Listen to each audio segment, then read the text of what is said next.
Hey everyone, welcome to Webcology on WMR.fm. It is the 3rd of November, 2022, which means that there's like really no shopping time till Christmas and absolutely no webmastering time till Christmas. But there's still a few things that you can do in advance of Black Friday, Cyber Monday, and the really upcoming like a freight train holiday season. We're going to get to that in a little bit. This is Jim Hedger from Digital Always Media, and I'm joined by Christine Schackinger from Sites Without Walls today. Hey, Christine. Hey, how are you today? Oh, it's been a long week and a long season. Autumn has been really busy. I feel like I've been constantly moving, mostly in my desk chair, but constantly moving since the beginning of since Labor Day. How about you? Oh, I've had a busy time. I've been to Mexico. I've been to State of Search in Dallas. I've been to LA to, uh, I had to get some paperwork done for travel stuff. Um, yeah, so I've been doing a lot. Well, I've I forgotten met what it's like to be that busy. indeed, eh? It's like going from being COVID shut in to suddenly being everywhere all at the same time. And I'd meant to ask you about State of Search. Um, Austin, Texas, Dallas, Texas. Dallas, Texas. Yeah. That was what, last week, 2 weeks ago. No, yeah, just last week. How So was it? it was good. I talked on Google algorithms and machine learning and search. And I Mhm. didn't think I'd had that many people, but I had a full room just because that's one of those headier topics that doesn't always attract people. But I had a really good audience that were really interested and had questions. And it was a nice small conference. I kind of really like those small conferences because in the bigger ones, everyone goes 10 different directions. It's really hard to keep up with people. And you're like, you were here when you see them tweeting or leaving on the plane. But there, of course, you get to see everybody. And the people that run it were just so nice. One of the people, Chris, was one of the organizers, and they did a great job. And I got to meet new people and make some new friends. I got to know someone out of the UK. His name is Rob, and he's coming up with kind of a cool tool, which I will probably talk about in a later episode when he's finished with it. And Sean Dolan from Pushfire, we got to see him do stand-up comedy, Ah, which right was on. yeah, which was way cool. And he's actually really good. Like I laughed out loud. And I will say I'm an easy laugh on a small laugh, but I mean, I had some big laughs. He did a really good job on his set. So it was really fun. We got to see like Tony Wright and David Ogletree, and I'm going to miss somebody and someone's going to be mad. I got to see Ryan Jones Hmm. in person. I talk to him online all the time, but in person. So it was really nice First to, time you met Ryan? Right on. yeah, no. But Rob it Woods was was, down there. oh, Um, what, yeah, sorry. I told you I forget somebody important. But it was just really nice to be in person and, to have a drink with somebody or a meal and talk and, meet each other and go to the next event and go to the next talk. And, just have those moments you don't get online, where you have those happenstance walking down the hallway and you just talk to someone you barely knew and now you're friends. So it was Indeed. very nice. Yeah. Conferences are back again. Although people should beware and be careful at conferences. I'm not sure what if there was a COVID takeaway from State of Search. I know that previously Yes. there was a COVID takeaway from State of Search.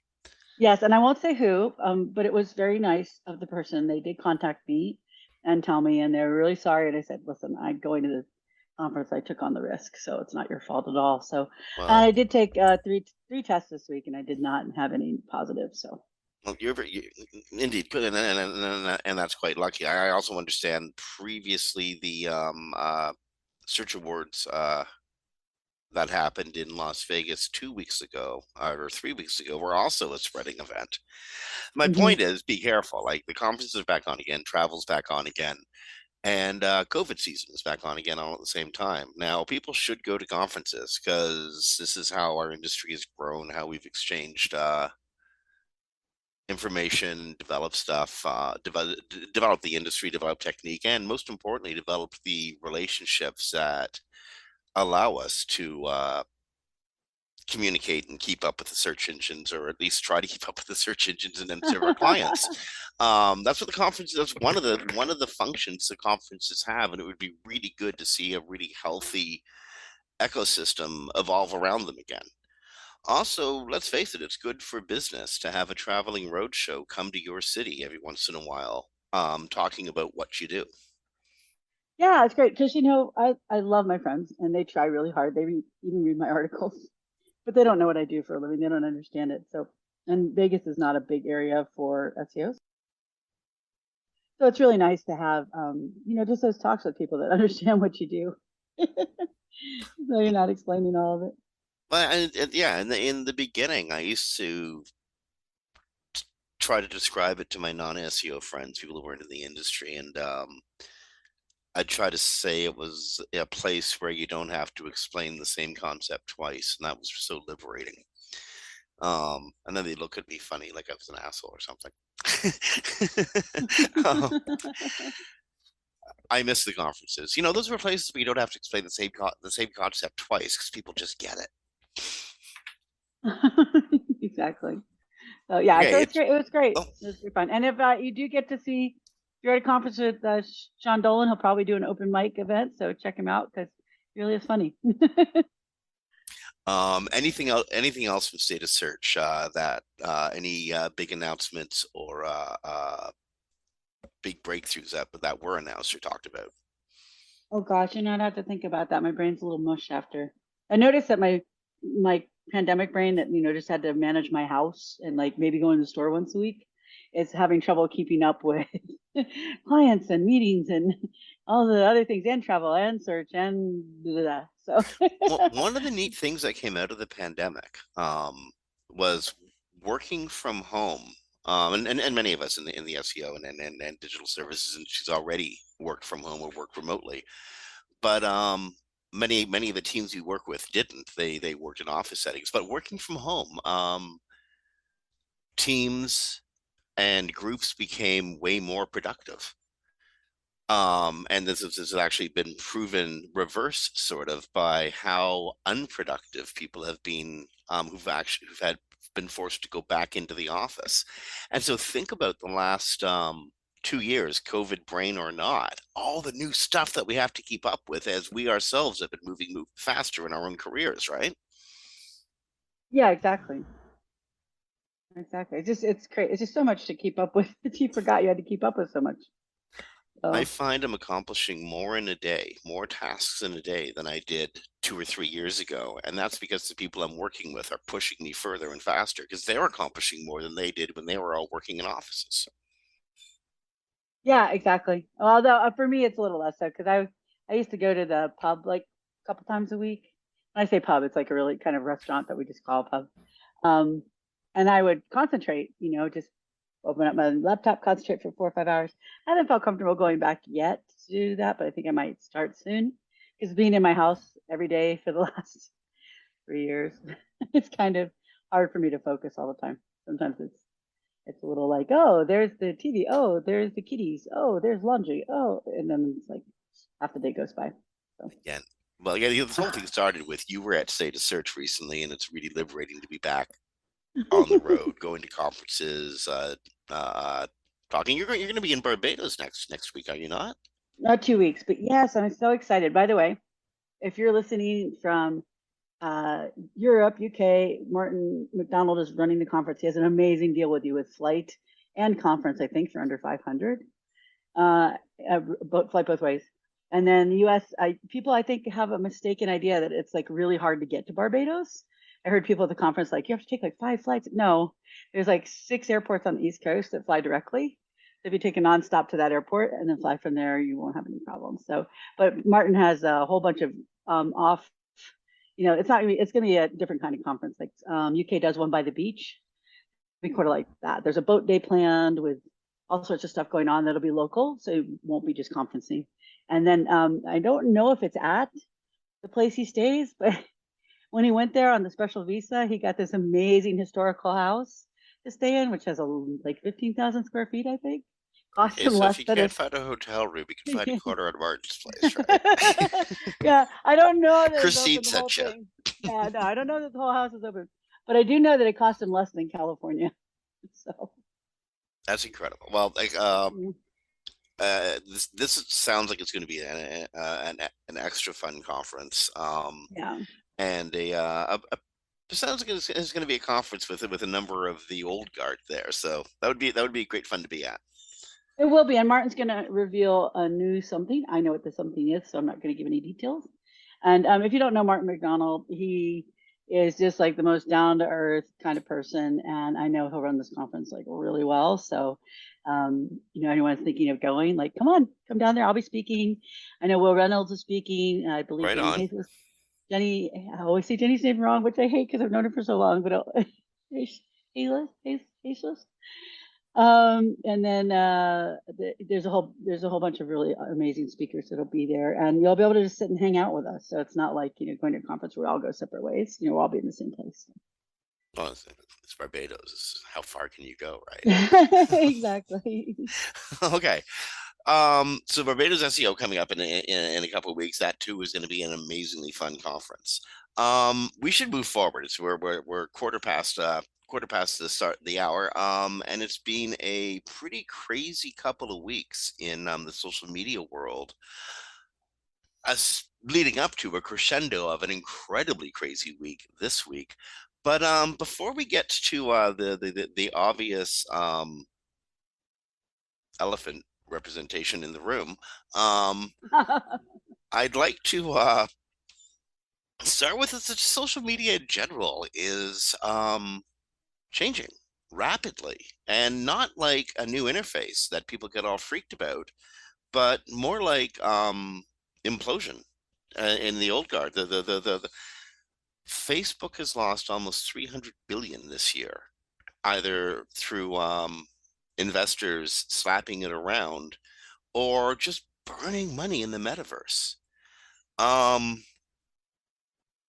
Mark Zuckerberg himself, I think, just a couple of days ago on the 27th, after Facebook put out its earnings report, Mark Zuckerberg lost $11 billion in personal wealth there's after getting slapped around by investors. there's something about losing $11 billion in personal wealth. Should anyone have that much? I don't know. Anyway, Well, another discussion. absolutely not. I'm just using that as a marker of how like Facebook was the val possibly the most valuable company on earth, rivaled only by Apple. And I think now it's somewhere approaching one of the large restaurant chains. It has literally lost that much value in a year. Well, yeah, it Um, was it was to be honest, I just think there's a couple things going on, and I know the big money guys probably won't agree with me, but Zuckerberg never invented anything. He stole, or the court case said stole. be that as it Um, may, and the Facebook, Winklevoss no, twins maybe swimming in the sea of karma, but no, that's not what um, I'm saying. I'm saying that he never invented anything. So he had a product that he learned how to market. He's had problems ever since the Cambridge Analytica event, where he had to close down a bunch of the very specific psychological targeting that he did. But he's never invented anything. So then he goes to try to invent something that's never existed before, and he's not good at it. He's there's different types of brains, right? Maybe he's a really good CEO at running it, but the problem is he can never be removed from his position. He's unaccountable. mhm. So if someone tells him like this is dumb, because I'm not saying that, a lot of people said, a lot of reviewers, I read a lot of the tech reviewers, the tech articles, it was dumb, like the way he did it and the way the avatars looked, and it was just not cool. And if you're trying to sell the metaverse to people, it's going to have to be cool. And the other thing is there are restrictions, according to the technologists that like write about the internet itself, where it'd be 50 years before we have the power to actually back that. So it wasn't cool. It got a lot of bad reviews when it was launched. He's never created before, and he can't be removed from his position. So when you start losing all that money, normally you'd be fired, but he can't be fired. So he's going to still keep going forward, he said. So, and then with Google, I would just say, and just real quick, I know you want to jump in, I can tell. Google and the other companies have lost their ability to innovate. They're such a prisoner of Wall Street now, and they have to make money every quarter, that they have lost their innovation. Years ago, they got rid of that time of day that the engineers could just spend on their own projects. And they removed a lot of those projects, and now it's all about you have to make money, more money, more money, more money. And eventually you can't make more money. And eventually you lose track of who you are. And if you've seen the search results of late, have you seen those ones yet, Jim, where it's like 4 product lines and then a link and then 4 product lines and then a link. Like you're 3,000 pixels down before you get to the like 5th or 6th result. I got a couple different clients mentioning that to me actually. Yeah, it's the worst Just- result I've ever seen. Like I wrote Google and I was like, this is the worst SERP ever. And what they're using is machine learning to lay out the results, but people don't read a page like a machine. And so my eye, when it looks at those results, goes, I have no idea what I'm even looking at. Like it looks like the products are part of the link above, and then they have another image next to the SERP result, the site. And then they also have the site icons on top and mobile, which is also distracting. It's like they didn't have anyone visually check any of this. They just let the machines create it. And it looks like a machine created page. It's horrible. And I imagine except for the fact that they're hiding so many ads now in the desktop and mobile scrolls, because now they give you 4 pages to scroll through. I think people are just going to be so turned off. They're just not going to know what to do on those pages. And they're going to all come up for the holidays. well, actually, people are turned off, and at least a fairly large group of them do seem to know what to do, and that's bug out to something they find better. TikTok is being used as a search engine, and it's surprisingly accurate for a number of people, especially given the irrelevancy of a lot of Google search results.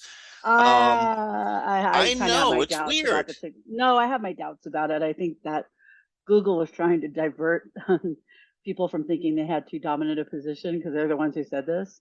I was at a marketing class where I gave a talk to a bunch of 20-year-olds, like I think there were 70 people. And I asked how many use TikTok for search, and I think 5 raised their hands. And so I asked them, I said, I tried TikTok for search, and I said, nothing. Like it did nothing for me. I couldn't even get a location that was in my state. And they said, oh, we're not using it for searches like that. We use it for like recipes, things like that. So when they say that, when a 20-year-old is saying they're Well, using it for search, they mean like they're searching a particular task, what are like a most people recipe. using search for? Oh, Honestly, no, most no. yeah, most people use search to figure out how to do stuff day to day in their daily Yeah, lives. How do they? It's hell. I use search all the time to figure out how to spell words. right. But I use TikTok and I've tried it and it is remarkably inaccurate. So there's very specific areas of TikTok that have a lot of content, like recipes. Mhm. Um, but as far as like finding a restaurant reviews, maybe, but I even tried naming restaurants in my city and they didn't even come up. So they gave me all the restaurants in Colorado for some reason. So I'm very suspect of that report. One thing I So understand about TikTok is you have to be incredibly specific with what you're searching for because they silo really efficiently. they Um, do very efficient. I do some videos locally, and I can tell you that I almost get all local responses or California. And I asked somebody at the conference about that who's doing a TikTok talk, and she says yes, they do hyper aggregate you in groups. So also like my friends will say everyone on TikTok's so young. I'm like, no, most of the people I get are between like 30 and 60, right? So they also group you age wise. I rarely see somebody who's like 15 to like 25 in my page. So it's a very hyper efficient algorithm. And it's this very highly aggregate. this is a place where I think a lot of energy is moving to. I don't know if it's the Google killer or not. Google is the Google killer. Yeah, But Google's killing itself. as Google kills itself, other applications are going to come in to replace it. Some of them will come in for short periods of time and then be replaced by something that users find more even more efficient or useful for them. Eventually, something will come along that will define how the web is used and understood for the next decade or so, and it may be Google or may not be. That's the weird thing, eh? Like I feel like we're in a major transition point right now. Well, yeah, I think so. And I would say, I think yeah, I think we're at a transition point. I also think that the transition point could just be that we're going to move away from all these corporations paying no attention to what users actually want. Facebook did that with the metaverse. Google's doing it with search. The brands they're so big and they have to just make money. The only thing that pushes them is the revenue. I would tell anybody in SEO that if you're like freaked out that Google could like die one day because this is where your job is. If you're in organic search, everything you learn about organic is how to make a good website. So you could always just become a website consultant, on how to make, content that, people want to visit, and because you're making it for users too. So Well, indeed, the other thing you learn in search, especially in the technical side of SEO, is how to think, how to yeah, assess things. You can be a consultant pretty quickly.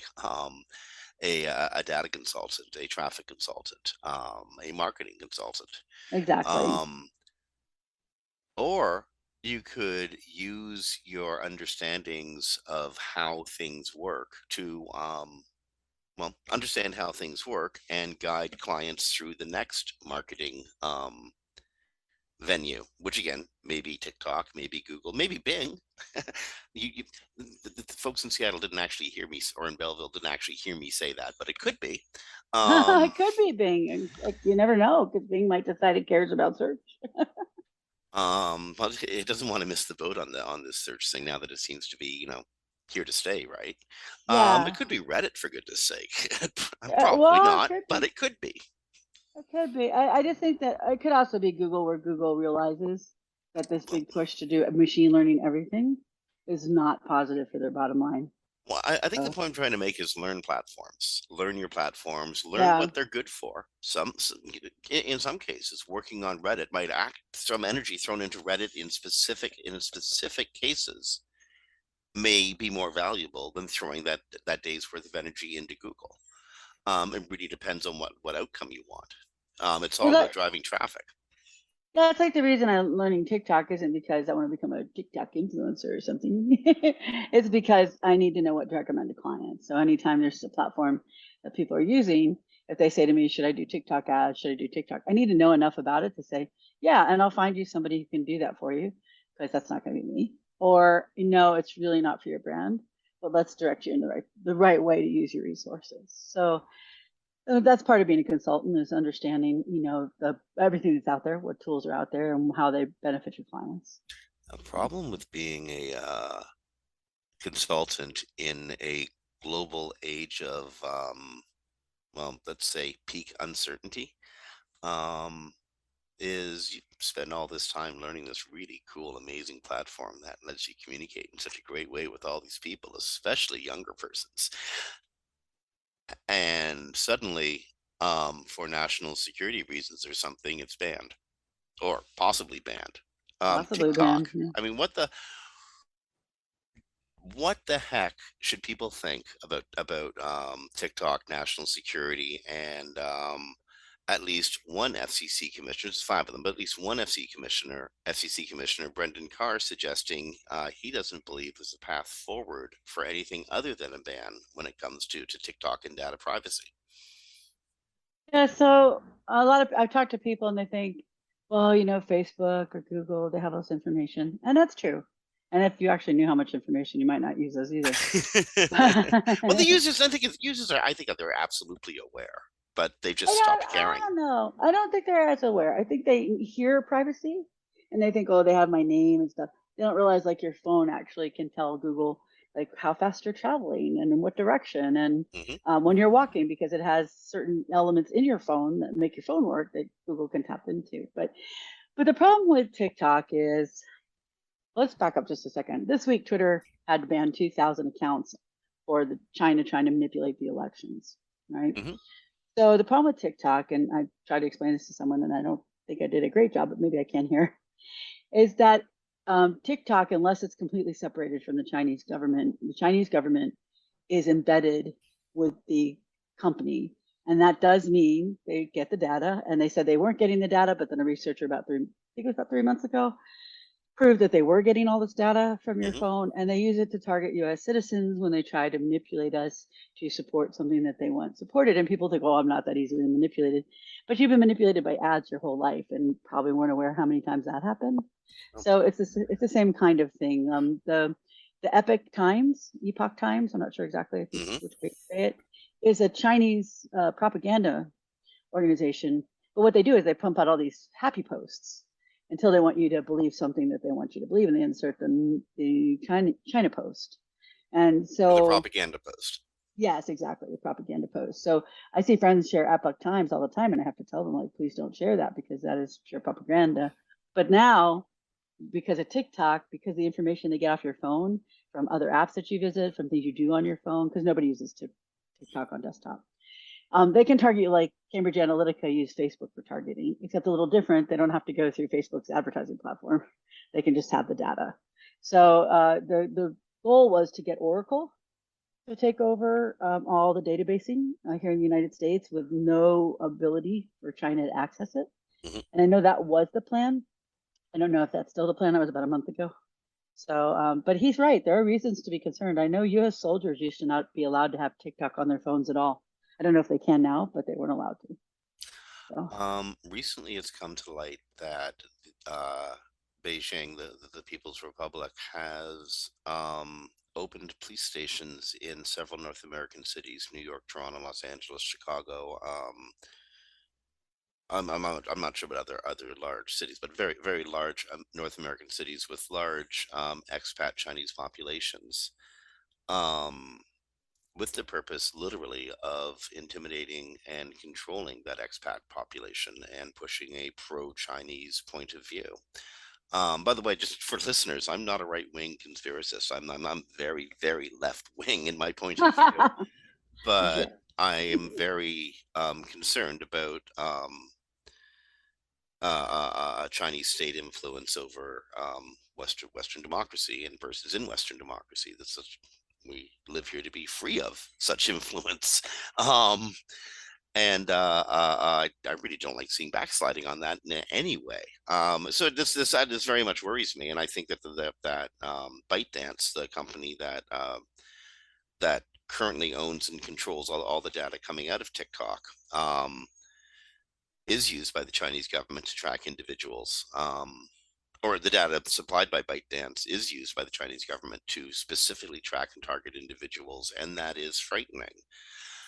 At the same time, oh my goodness, TikTok is so incredibly useful. It's Yeah, like I mean, Twitter, except with video. It's so useful. yeah, it's fun, but I will say, I like it when I got some downtime, just listen to people's opinions. The things that go best on TikTok are just regular folks sitting in their house talking. Yeah. But it's kind of neat to listen to how people think. But with China, like I went to China as part of a IBM UN coalition to teach accessibility standards to Chinese province officials, and we were monitored, of course, while we were there. And I was told not to access Facebook or any of the Western sites, so I didn't because I was with the UN and IBM. I know Americans go over there and they find a way to bypass, but I figured it would be a bad idea to create an international incident.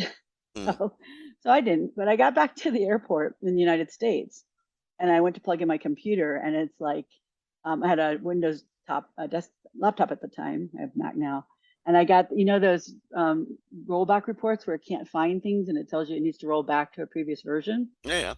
It was like can't find this, can't find this, can't find. It was like 50 things it couldn't find, and then it rolled back. And what it couldn't find is what the Chinese government put on my computer while I was in China. You got great firewalled, and your Yeah. computer couldn't do certain processes. Right, and I had to restore it to a previous version of my computer because of that. Well, So, and all I was teaching Chinese province officials about accessibility.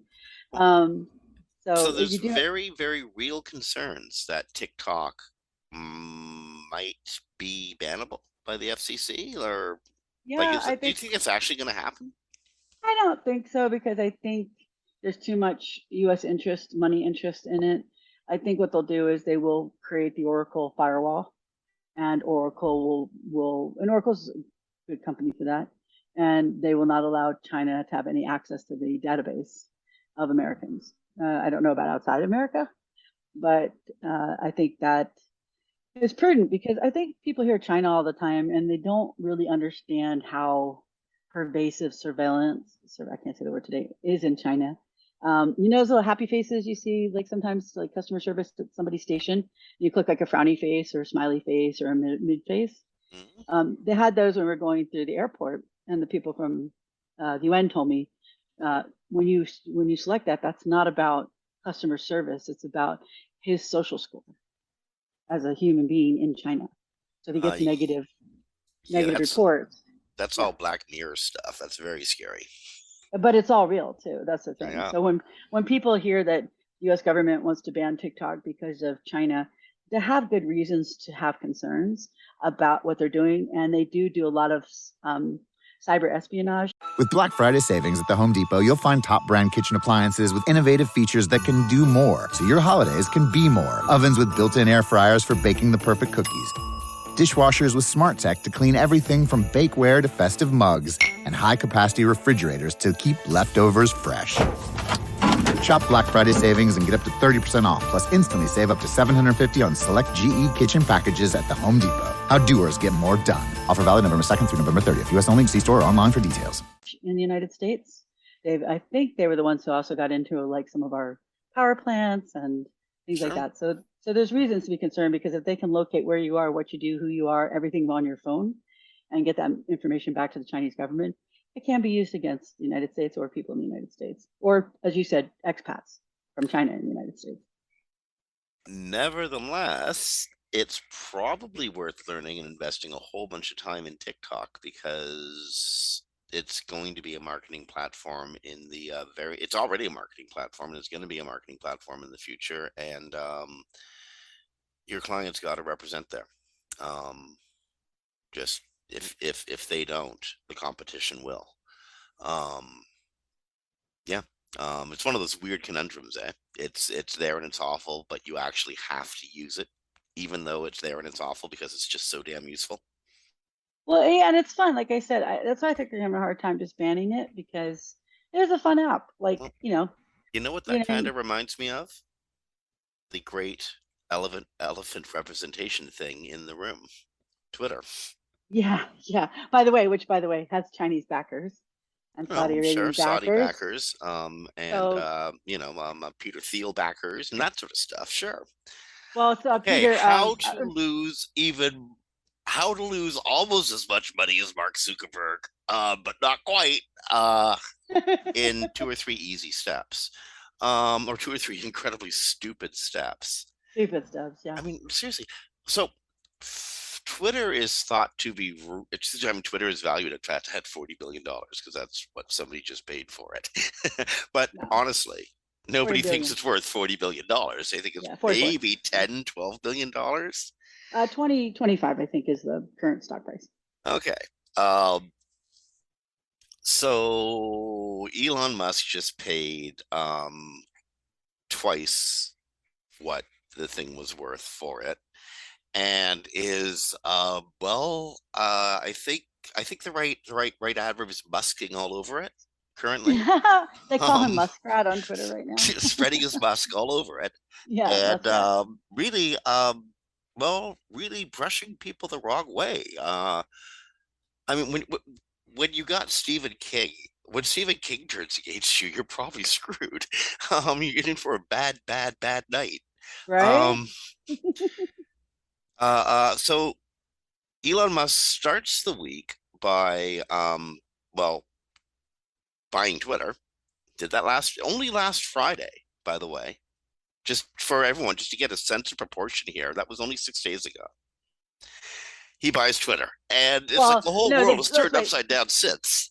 The deal went through. He bought it a while. Well, indeed, but okay, but it happened. He walked into the office Yeah. with the kitchen sink as we were talking last week on the show. Yeah. Okay, so Elon is in the house as of 6 days ago, and everything Yeah. is different and changed and feels weird. Um, so trying to explain what he's done to Twitter employees, some of whom are searchonauts, some of whom are SEOs, people from our own industry, friends of ours. Frederick Towns, I think, got super screwed recently by at Twitter, which is awful. He's one of the best people in the world. Um, um, Elon Musk has been firing people left, right, and center just before their options vest, so he doesn't got to pay their options. These are people who Right. bet on this, who bet their careers on this. This was part of their life plans. That's just incredibly dreadful. Um, uh, uh, uh, he's cutting workforce to the bone to save money because he's got to billion a month he's got to pay Oh, now well, in interest on debt. yes. And he's taken away all of, well, not all, but the very vast majority of people who were content moderators just like a week ahead of the midterms. Well, Dude. okay. Yeah, he fired most of the head of the safety team too, which I've noticed a big increase uh, of certain parties' fake accounts. Mm. That they're not actually the people, right? They're fake account people, and they just come and call you names and say horrible stuff. And So the so I just blocked. creators. No, they're not even that. They're paid for. They're paid for accounts. Okay. So they tell like I've got 6 followers. This account's from 2009, and I have 14,000 tweets. Those are fake accounts. They don't. The fake accounts don't like having followers, so they don't have followers. They get rid of all the followers. So, so multiple problems. One, yes, he is going to fire 50% of the Twitter workforce because he has a $1 billion note he has to meet on just the interest. And I don't know if it's a month or per year, but the bank said yesterday if he doesn't make his payments by, there's like a 6-month and a 12-month installment, they're recalling the loans. So he will owe them 12 to $14 billion plus interest. So the reason he's cutting it, and the reason this week he announced he was charging for Twitter Blue verification, is because he has to make up that money and really, really fast. But So even if he charged everybody who's currently got Twitter Blue verification, even if he charged each of them $20, his original, what he originally wanted to charge, he would only make like a few, I think what, like 80, $90 million?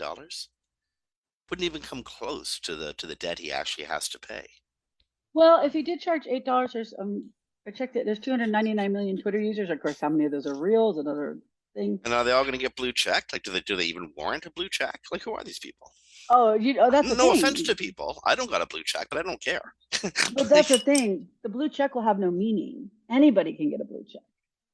well, and for a blue check, you don't lose what you already got. Like, that's What? crazy, huh? Well, what's so dumb about it is it's like the blue check is there so people know Stephen King is the Stephen King, right? You have to have some sort of notoriety or some reason that your identity could be confused with somebody else. A lot of people in our industry got them before they changed those policies, made them stricter. You know, But the other Jim Hedger is an undertaker, which is equally cool to what I do. well, if we talk about the person that's not here today that I'm filling in for, Dave Davies, right? There's Dave Davies of the Kinks, right? Mm-hmm. So Dave Davies of the Kinks has the blue check. Well, what if there's 5 million Dave Davies? Every single one of them will have a blue check because they're a quote verified person on Twitter. Well, verified just means that you send in some documentation. So Musk is like, well, that'll stop all the bots and fake accounts. No, it won't, because most of the fake accounts are real people that are paid to cause disruption in social media for certain political interests, Russia, China, whoever. Which sometimes we think Mr. Musk is actually well aware of. Well, yeah, he buys a lot of. There are tools where you can see where the bots are hanging out, and he has his own bot army he's paid for. So, Um, so how the, much? so real quick, so Twitter Blue, your blue has no meaning now because everyone has one, and then he's like, well, I'll just put little gray things under there that say like you're the real Stephen King. Well, you don't see that when you see someone's tweets come through. You have to click through the tweet to see it, and also a lot of the big blue checks, including ones are Amy Siskin. I don't know if you know her, but she already left. She's gone. And so Stephen King said, if you charge me, I'm gone. And then Musk said, well, how about $8 instead of 20? And it's like, Stephen King's like, it's a principle. I'm not paying for it because here's the Achilles heel for Twitter. 10% of people who are power users, that means you're on there 4 days a week or more, and you're on there multiple times a day, like me, like other people in our industry. We're power users. We make 80% of the content. So he cannot afford to make very many people mad who are the power users because he will lose massive amounts of content. And then what do you sell ads against? And that massive amount of content gets other people engaged who are not that engaged with Twitter, right? And so then it becomes another parlor.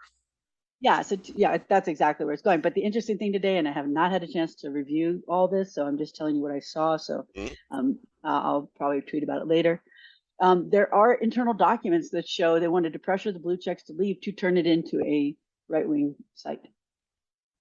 Well, what's the point of that though? It'll if Twitter loses the uh, what's the right word? Veracity, the sense of veracity. No, I mean, and that might sound crazy. People hearing me say that in relation to Twitter, given what it's become, but news organizations use Twitter to break stories. Revolutionary movements, people's movements, used it to organize. Sean Uh, Dolan and I rescuing people in Hurricane Harvey. Indeed, in times of disaster, particularly in the United States, people use it to organize to save each other. Yeah. There is an element of truthfulness that makes any communications between any humans useful, practical. If there isn't truthfulness and trustworthiness, then people can't organize to get great things done. And if Twitter loses that by becoming another far right echo chamber, um,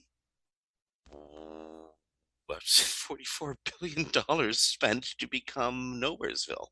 Well, see, when he started this whole thing, he was going to leverage his Tesla stock, and they told him after a little while, no. And so he was not allowed to do that anymore.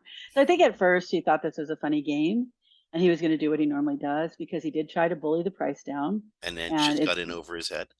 well, yeah, because he tried to bully the price down, and he did. I mean, his postings on Twitter did cause. There's articles about they do believe that had helped to push down the Twitter price. I'm sure But the he thought he was FTC will going. have something to say about that.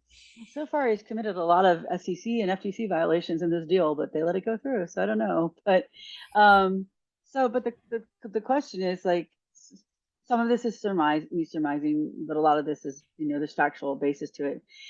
And that is Peter Thiel from a Wall Street Journal story put him up to purchase it. And everyone behind this deal has certain political interests in the United States that would be furthered if they could get certain people out of power.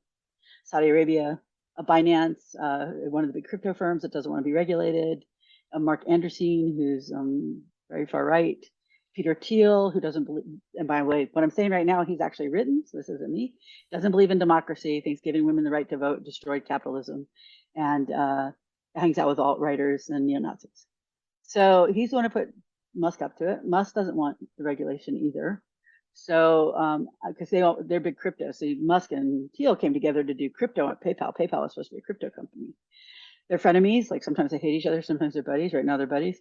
So whatever was behind the initial push, the reasons I think it was political, they try to do what they normally do, and that is bully the price down, then change the contract, get it for the lower price, and then do whatever they want to do with it. But he couldn't get it at the lower price. Once he bullied the price down, he was stuck with the $44 billion price tag because the court said so.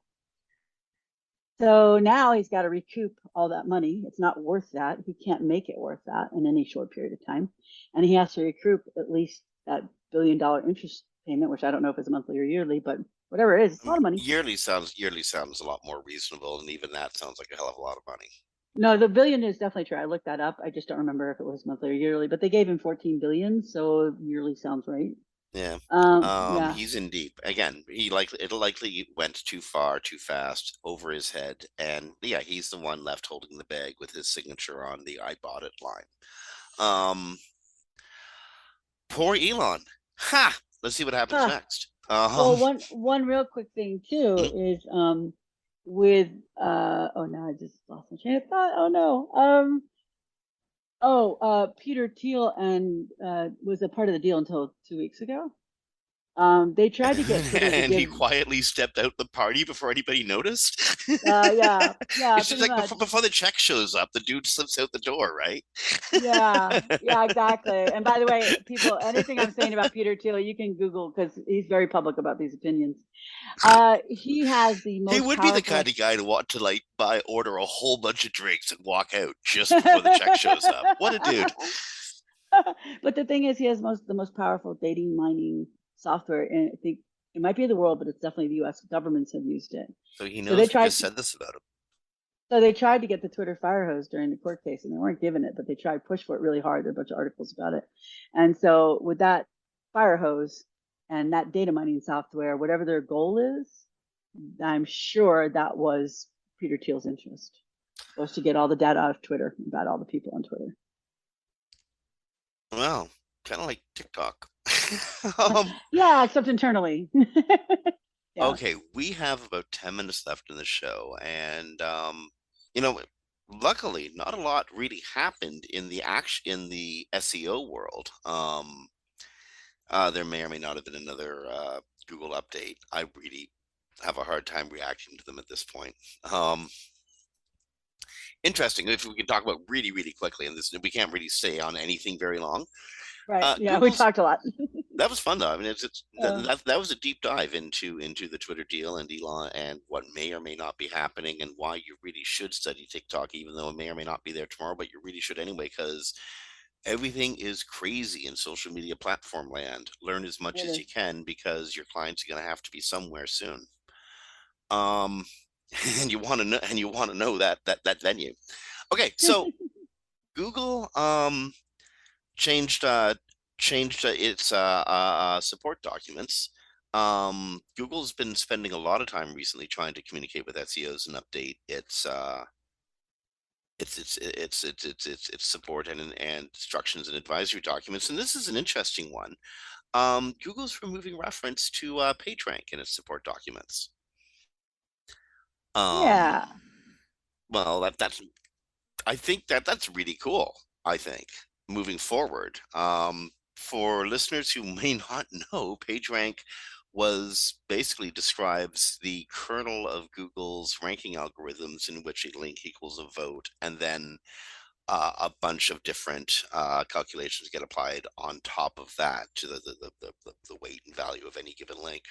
But PageRank was how Google started and how it became the better mousetrap than its competitors at the time, like Oz Alta Vista, um, Yahoo, the Madison MSN, and whatever. Um, and now it's removed it from its support documents entirely. What do you think? What do you think about that? Well, first of all, let's remind people it was named after Larry Page. Hmm. So, not PageRank because it's a website page. I think that Google just doesn't want you to manipulate links, so they're trying to make it sound like they don't matter because I know they still matter as much as they ever did. I think that Google, because for years Google was telling people, don't concentrate on links, just write good content. That's all you need to do. That's not all you need to do. I've seen sites die on the vine who refuse to somehow require links, right, with amazing content. Hmm. I just think that they want people to not know about links. Like the SEO industry knows, but if a mom and pop's reading it, they're not going to know. Well, And so I think I that I think that's why they're doing it. I think they want to hide it because they can't get rid of them. They've tried and it doesn't I work. And disagree Matt to a Cutts has to point. move. And again, I didn't really cut you off, so we need to move fast because a couple more things that we do want to cover. I disagree to a point in that I think links are still really, really important and always will be important in Google and any other algorithmic search engine.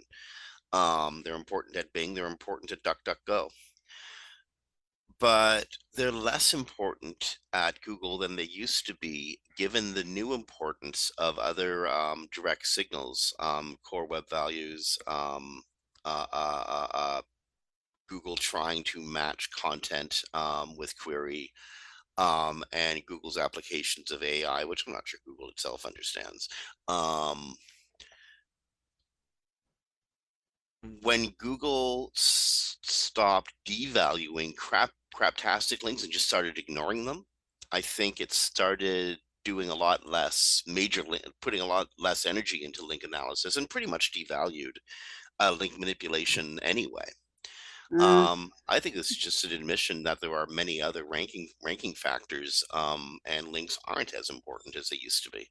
yeah, we're going to They're still disagree on important though. that one. We're going Sorry. to agree to disagree on that. I don't see any evidence that they've dropped the value of links, and I don't think they can just assess based on what they have. I think that they just don't want people to manipulate links because doing the disavow for all those years, they got most of the big major link networks and figured out how to find them. But I do know Black Hats that's still very successful using like private blog networks. It's just they're very good at hiding them from Google. Um, yeah. Google also told users in your sitemap, don't include links that have session IDs or other user dependent identifiers. The addition here is the phrase user dependent identifiers. When asked about it, John Mueller did the cyber equivalent of shrugging his shoulders and wrote back. When asked why, Mueller shrugs his shoulders and writes back, "The internet." So the web and the way pages are constructed, all the different match and sort features that you can get in a web page, I think are screwing with Google's perception of the web. Well, I don't know if that's the same as when my faceted nav showed a billion pages, but I could see why that's a problem. Indeed, eh? And, and Yeah. and and by the way, this is Google being a victim of its own damn success. You made the bot do that. Oh yeah. Well, actually, it was 2 billion pages, but it found the faceted navigation, and it was a React site, and it's dynamically generated. So it dynamically generated every page it could ever find on that faceted navigation, which And every is possible 2 billion. combination. And by the way, if you want, Yeah. you know that mental exercise of how to figure out like how many combinations could be in like a 4 or 5 letter word or letter in common. Yeah. Just watch the way Google goes through the sort feature of a dynamic website. That'll answer Yeah. your question for you. I can tell you 2 billion pages on 2 million products, and the time that it created, there was a calendar widget someone added, and it was based on like not React, but that kind of thing. And so the JavaScript framework. And so it created every date for 40 years. That's when I stopped crawling. It's like You know what? every date I for can see 40 this years. being one of those like trick questions Google asks potential employees. How many weird URLs might a React website create? Well, we dropped like 20% 3 days after they put that widget in, and it was because the crawler got stuck in the calendar widget and just kept going for I don't know how many years it went, but you could technically go to forever in that calendar app the way it was created. So Google again is saying, "Hey, please don't send that stuff here. We'll find it Yeah, ourselves." yeah, and basically, by the way, your sitemap should be only 200 response code Yeah. site pages that exist, no redirects, no 404s, no anything else, just your straight URLs, 200 response codes. So. Well, indeed, yeah. I mean, that need to help Google out because that's what Google wants the sitemap for. It's a method of discovery. Um, and beyond that, I don't think that they really care much about the sitemap, except that Yeah, it shows if you're updating and it shows that it's a constant. I don't that you're paying that much more attention to your site, but I don't think that much of a signal to them. It just helps them discover stuff. exactly. That's all it is. It's just in case they can't find something in the crawl, it's always good to have your sitemap so they can find whatever's on your site. Okay, this is I think this is the last one we're going to be able to touch. It's over at Search Engine Land, and it was written by Maria White. Posted earlier today. Um, Christmas is coming, Black Friday, Cyber Monday are coming, and there's not a lot you can do about ranking at this point. I mean, Kind of. it's well, But they do a special refresh about a week before the holiday. yeah. And they will get you in there for that. I know because I worked for a client who didn't put up Black Friday pages, and we put them up the 4 or 5 days before, and we got in the top 10. We're getting So, close. We're getting awfully oh, you don't want close. to wait. Don't get me wrong. You don't want to test it, So but you do want to get in there. Plus, Black Friday's already started on most major sites, so you're missing out on revenue if you haven't started your Black Friday pages. get over to Search Engine Land, check out the 5 SEO best practices for Black Friday and the holiday season. I'm just going to read through them really quick, just the headlines. Like Christine said, create dedicated landing pages for Black Friday. Focus on user experience, navigation. Make sure the shopping cart's easy to use. Improve the page experience. Just really get them to the product. Use faceted navigation. Uh, uh, Make sure people are able to personalize their search and give them lots of options so they can again really quickly hone in on the filters and options so they can hone in on the product type of product they want. The faster you get them to the buy button with what they're actually looking for, the more likely they are to buy it from you. Exactly. Optimize your shopping cart. Offer a whole bunch of different ways people can pay. Not just don't just make it PayPal because some people may not use PayPal. Or just find as many payment methods as you can. Make it easy to create accounts. Use signups via social media. So it's like a one-click sign up. Discount coupons. People love discount coupons. Make sure it's mobile friendly. And 404s happen. They really do. They happen all the time. But if they happen to your user, make sure your user can get to what they want to find. Give them a custom 404 error page that moves them Yeah. forward, not leaves them sticking in place, feeling dumb for being there in the first place. And there's one more thing that I think they missed. Yeah, yeah. And that is one of the most important things. One of the biggest reasons for shopping cart abandonment is not knowing your shipping offer. So if you have Yes. free shipping, shipping after $49, put it in a bar on the top of your site, because people will come to your page and most of your competitors are going to have that bar at the top of their site that says $49, everything free or whatever, right? Yep. Spend 49. So make sure you have that in a little bar on the top that people can easily read, because otherwise you're going to leave money on the table. Put it in contrasting, flashing letters with a picture of a parrot or something. They'll Okay, really not notice. Okay, that. I'm sorry. But Okay. contrasting is good, because I know And a lot use of MIDI music.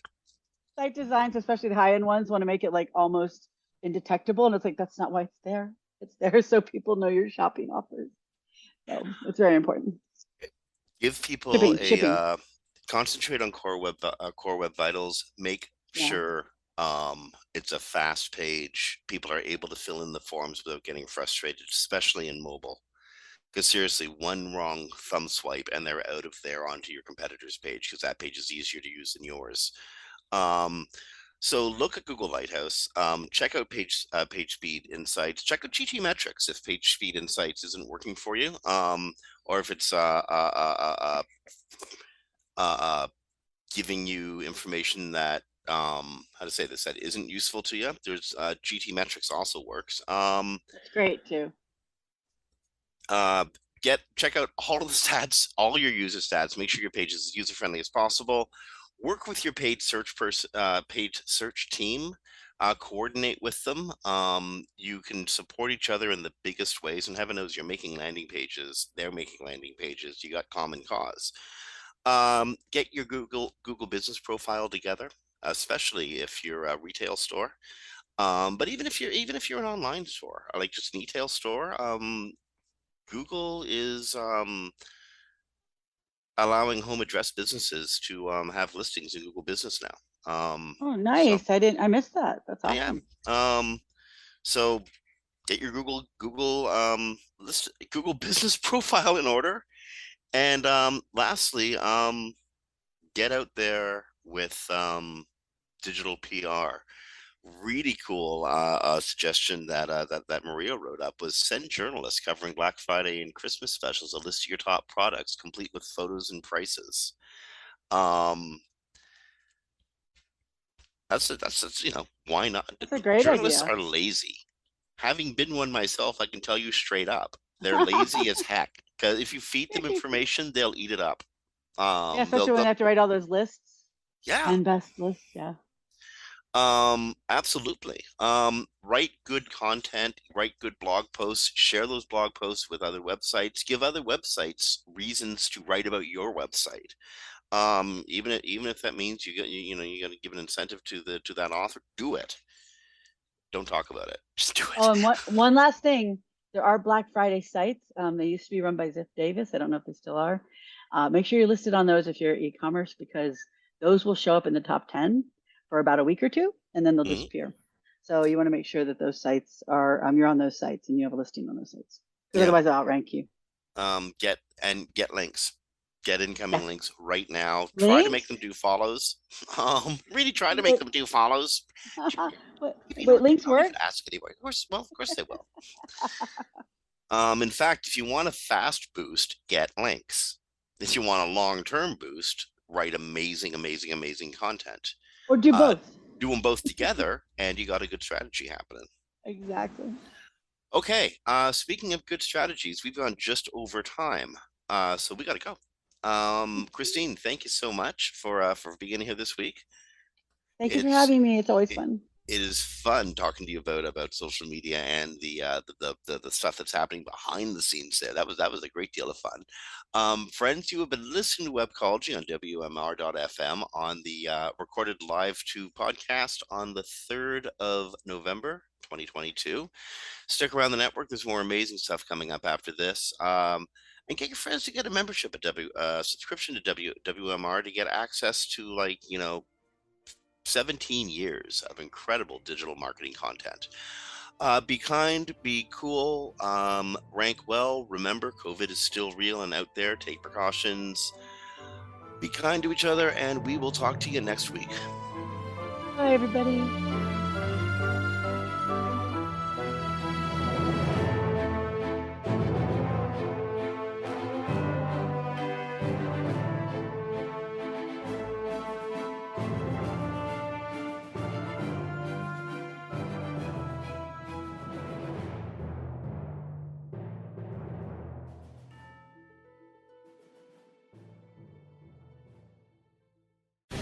The opinions expressed on this program are those of the guests and hosts and do not necessarily reflect those of WebmasterRadio.fm's management or sponsors. Any rebroadcast or redistribution without authorized consent of WebmasterRadio.fm is prohibited.